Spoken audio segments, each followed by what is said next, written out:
you know, it's an amazingly vast topic, the topic of Hinduism, and just like the rabbi did so eloquently, I will try to give you a brief summary of what is Hinduism, and then what do we learn about ourselves and about spirituality from the Hindu Festival of Lights, Diwali. So the word Hindu or Hinduism is not actually found in any Hindu scripture. So that's a name that was given over in the last few hundred years, you can say. It's something that developed. Just like calling the Native Americans Indians, just kind of, someone gave them that name and it stuck. It's something like that. I don't want to get into the long story. The original name of Hinduism is Sanatan Dharma. So Sanatan actually means eternal, no beginning, no end. Just like God is eternal and we are eternal, souls are eternal, so the path to God must also be eternal. Otherwise, if it began at some point, well, there were souls and there was God, but there was no way to get to God, that doesn't make sense. So the path to God also has to be eternal. And dharma can also be defined in many ways depending who you're talking to, but the simplest way to understand it is that's how you get to God, through dharma. So how does a soul reach God? By following dharma. So, and what kind of dharma? The eternal, the Sanatan Dharma. So Sanatan Dharma or Hinduism is very inclusive. It's actually considered to be the universal path to God for all the souls. Anyone can adopt it, anyone can follow it. It's simply the Sanatan Dharma are eternal principles that describe and teach you who you are, who God is, what your relationship to God is, and how you can consummate that relationship, how you can actually meet God and be with God forever. The teachings of Hinduism are actually divided into two main sections. We call Aparadharma and Paradharma. Aparadharma is all the rules and regulations, like the rabbi was describing, how to live in the world, how to be a good person, what kind of rules govern how we interact with each other, what are our duties towards our family, towards our country. All of these things are described in great detail in scriptures like our Vedas, in our Smritis, in Mahabharata. These are all Hindu scriptures. So this is part of life, but it's not everything. Because even if everybody followed all the rules, everybody was a good person, there was peace on earth, and everybody had enough to eat and a roof over their head and good education and medicine, even if you gave everything like that to every single person on this earth planet, there's still something missing. It's our relationship with God. We want to feel not just close to God, we want to experience God, we want to be with Him. So how to make that happen, that's called paradharma. So one part of the dharma is how to be a good person, and the other part is how to meet God. There's a path described. Hinduism also is monotheistic. Hinduism believes that God is one, and in fact, all the people on the whole earth planet, no matter what religion they belong to, if someone is worshiping God, no matter what they call God, no matter what ritual they use to worship Him, they're all worshiping the same God, because there can't be more than one God. It's scientifically impossible. It's irrational. God is absolute. So if there's an absolute power, there cannot be two absolute powers. Because if there were two, one would limit the other. So there's one absolute supreme power. That absolute supreme power, in English we call God. In Sanskrit we call Bhagwan or Brahm or Paramatma. These are general terms. We also have personal names for God in Hinduism. Krishna, Ram, Vishnu, Shiva, Durga. There are many, many more. But God is only one. And in Hinduism, we also have a personal way to relate to God, because we believe that God is unlimited.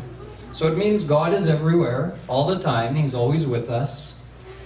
God can be formless, and God can also have a personal form, because God is unlimited. If we say God cannot have a personal form, we're limiting God. We're saying, that doesn't make sense to my intellect, so God, I don't allow you to have a personal form. My intellect cannot reach God with my limited material intellect. I cannot describe God or understand God, but we know this much, that God is unlimited in every way, and God has unlimited powers, and therefore God can be formless and is eternally formless and simultaneously has a form.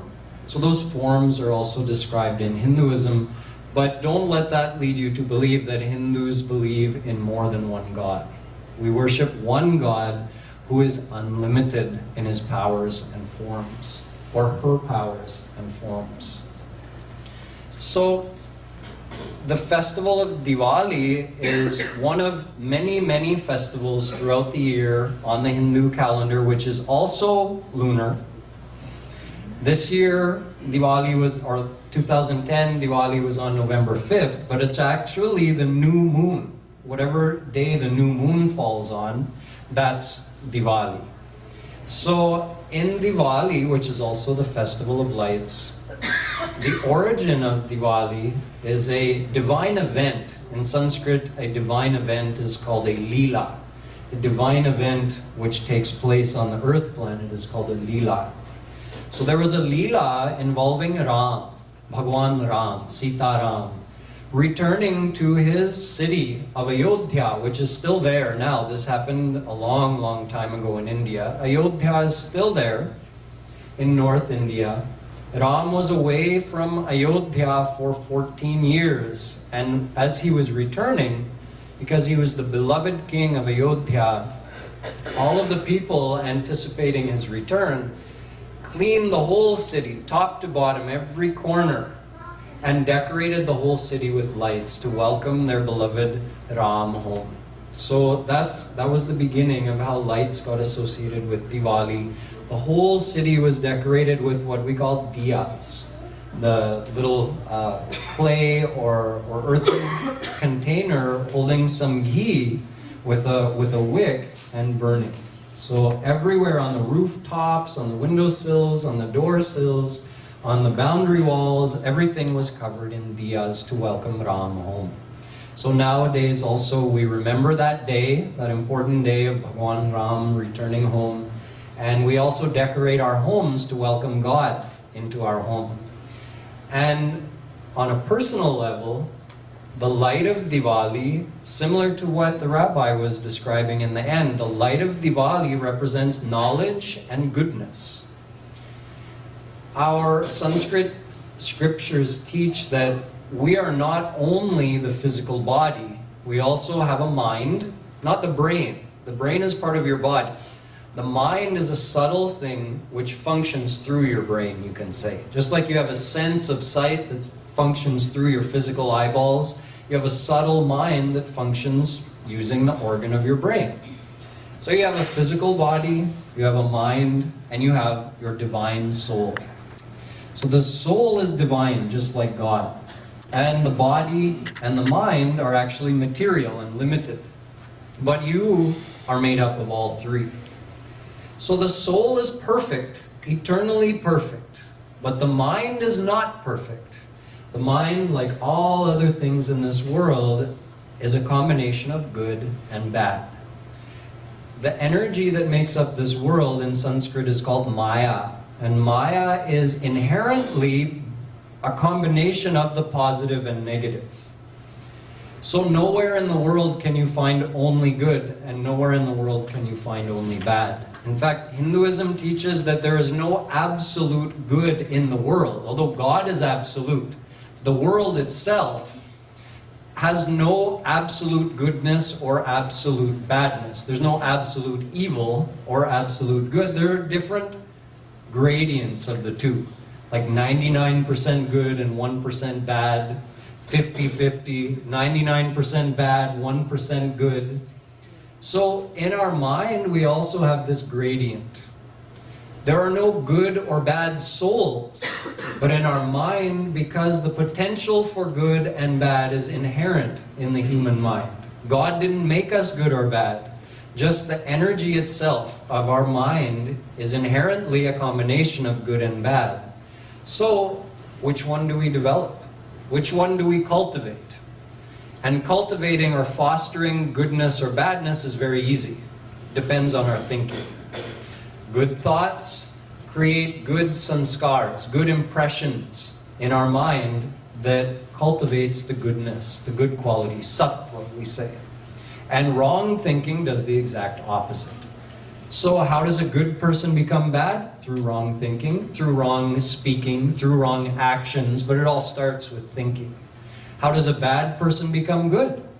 Through good thinking, good speaking, good actions. So nothing is set in stone. A bad person does not have to remain bad, and a good person doesn't necessarily remain good. Our mind is always changing. In fact, every moment we're thinking something. Nahi kaschit charnamapi jatu tishthatya karmakrit. Half a shlok from one of our most famous scriptures, the Gita, the Bhagavad Gita, in which Bhagavan Shri Krishna says, the human mind does not remain still or inactive even for a fraction of a second. And everything we think is either good or bad, or you can say neutral. Good means, how can I help this person? What good can I do? Bad means, I'd like to see this person suffer. Sometimes we get happiness from seeing our enemy suffer. That's a bad kind of thought. In between would be, you know what, I just want to enjoy this for myself. I'm not looking to harm anyone, I'm not looking to help anyone, I just want to enjoy it for me. That's in between. So those bad and good thoughts or actions, they leave bad or good sanskars or impressions on the mind, which either is cultivating the good quality of the mind or the bad quality. So on Diwali, we actually think about that these lights represent the good quality. Darkness represents the bad quality, and the light represents the good quality, and that we're meant to be developing that good quality. And on another twist on the symbology, the soul is a spark of light, and God is like the sun.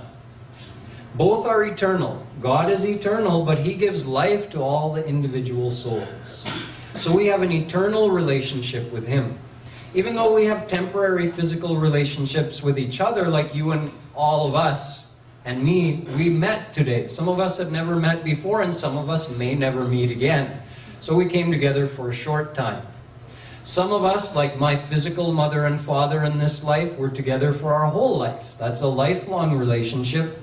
But from the perspective of eternity and the eternity of the soul, it's a temporary relationship. Our only eternal relationship is with God. God is always within every soul, giving life to that soul, gracing that soul. So Diwali is also about remembering that God is our eternal divine mother, divine father, divine friend, who's always with us, and that God is absolute good, who's beyond the relative good and bad of this world, and that any soul can reach God simply through faithfully surrendering to God. A feeling of loving surrender in the heart that becomes absolute surrender results in receiving God's ultimate grace, which means you get to meet God face to face. This, in a nutshell, is the meaning of Diwali and my best effort at summarizing the philosophy of Hinduism. Thank you. Namaste.